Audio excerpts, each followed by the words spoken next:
Ladies and gentlemen, good evening and welcome back to our channel once again. I hope by now we've agreed that in politics, nothing happens out of mere coincidence, and that everything in politics is normally well planned, well scripted, and executed to achieve a specific political objectives. Nothing in politics just happen for the sake of it. I want you guys to observe this video and tell me, it's a very short clip, less than 20 seconds. Observe it keenly and let me know what your thoughts are about that clip.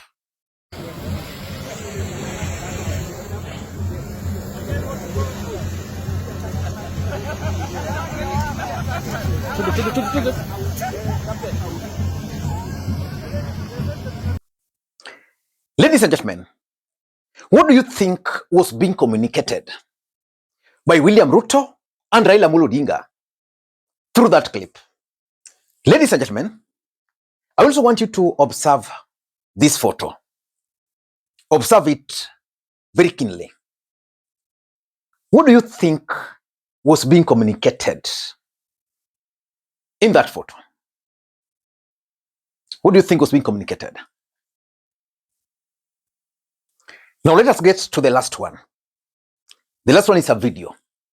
Again, I want you to observe this video very closely and tell me what the first video, the second photo, which is almost similar to the third video, what is being communicated to Kenyans through that.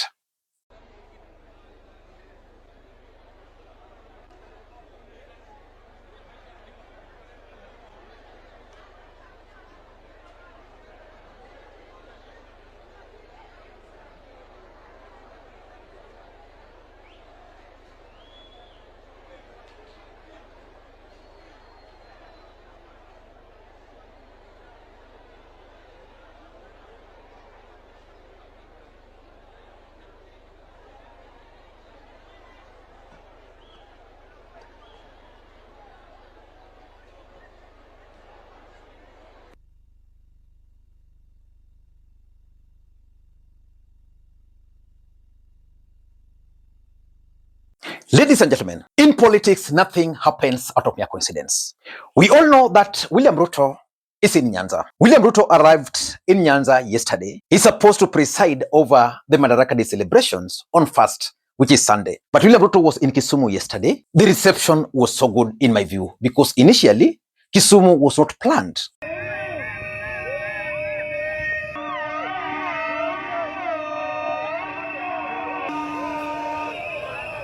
Atia shamba yake ekari 5 tujenge nyumba ya affordable housing, watu wa Kisumu City wafaidike. Wapi nduru ya baba jameni? Wapi shukurani ya baba nione? Na ndio nimesema kwa niaba ya serikali ya Kenya, kwa niaba ya serikali ya Kenya, namwambia Baba Raila Amolo Odinga, asante sana kwa kutoa ardhi ili wananchi wa Kisumu tuwajengee nyumba ya affordable housing. Tumekubaliana jameni? Tumekubaliana? Jambo la pili, tunaenda hapa. Today, William Ruto, again yesterday, William Ruto was in Homa Bay. They were. Your Excellency, that is to say you scratch my back, I scratch your back. Your Excellency, Ndewa constituency has been a marginalized constituency. It has been a forgotten constituency. Your Excellency, you came to Ndewa town with your late friend, the late Joshua Jode, that was over 15 years. I remember you came to do an arambe at the Ndewa Central SDA Church, where you gave out 400,000 shillings. At that time, no MP would even afford 20,000 shillings. Today, William Ruto and Raila Odinga were at the Blue Economy Conference. Raila Odinga was supposed to be the chief guest there. William Ruto was there. According to the program, tomorrow, which is 31st, is when William Ruto was expected in Homa Bay alongside Paul Kagame. Then on 1st, William Ruto will preside over Madaraka Day celebrations. And then on 2nd, William Ruto is supposed to watch Gor Mahia play against AFC Leopards. Gor Mahia plays. On 2nd, William Ruto is supposed to watch Mashemeji Derby, Gor Mahia versus AFC Leopards at Raila Odinga Stadium, Homa Bay. So which means William Ruto is in Homa Bay for 5 good days. In this video, I want to reveal to you guys the real objectives of William Ruto's visit to Homa Bay, because it's not about the Madaraka Day celebrations. Before we do that, for those who are watching this channel for the first time, please take a second or two, click that subscribe button so that next time we produce a video like this, YouTube will automatically notify you. And to the subscribers, I want to continue thanking you guys for your continued support, because without that support, this channel cannot be where it is. Ladies and gentlemen, without any further ado, allow me to dive in and I want to head straight to the objectives. Number one, I'm 100% convinced that William Ruto's main objective during this period is to persuade Raila Amolo Odinga to fully support his re-election bid in 2027. Because if you are keen, ODM was sending two signals. Will support, will not support. There are those who are for broad-based, those who are not for broad-based. Ruto is using this event to persuade Raila, and of course to also send a message to their supporters that they are walking the journey together. And that's why I shared with you the first video where Raila Odinga and William Ruto were actually walking, the two of them, along the pyre, sending a message. And that's why Raila Odinga and William Ruto were seen preparing fish and eating fish together. After today, anybody who still doubted that Raila Odinga will support Ruto, at least he will go home knowing that Raila might support Ruto in 2027. So that's the first thing. And I think for that, whoever scripted it delivered. Number two, I'm also seeing the 2027 politics in this visit. William Ruto has embarked on early campaigns. Yesterday they were here, and if you listened to William Ruto, he was very clear that he wants Raila Odinga support. In Homa Bay, the same. Even the people who are speaking, their speeches are about 2027. So William Ruto has embarked on early campaigns. You see William Ruto going to Tom Mboya University. It's down here, there, very deep there, coming to launch the housing projects here in Kisumu, waiting to watch Gor Mahia versus AFC Leopards. Ruto is already campaigning. If someone is still waiting for the right time to come for him to begin campaigns, they'll be late. Number three, and I think this could be savage, I think William Ruto is also telling the mountain something.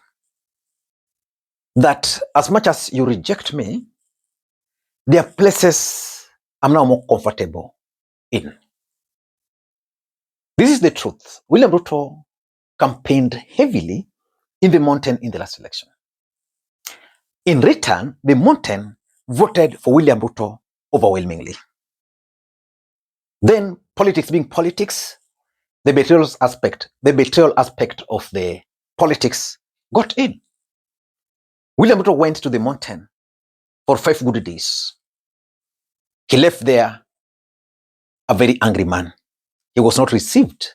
He was heckled. People like Kimani Ichung'wah could not even be allowed to address the crowd. So in my view, the main reason why Ruto was seen eating fish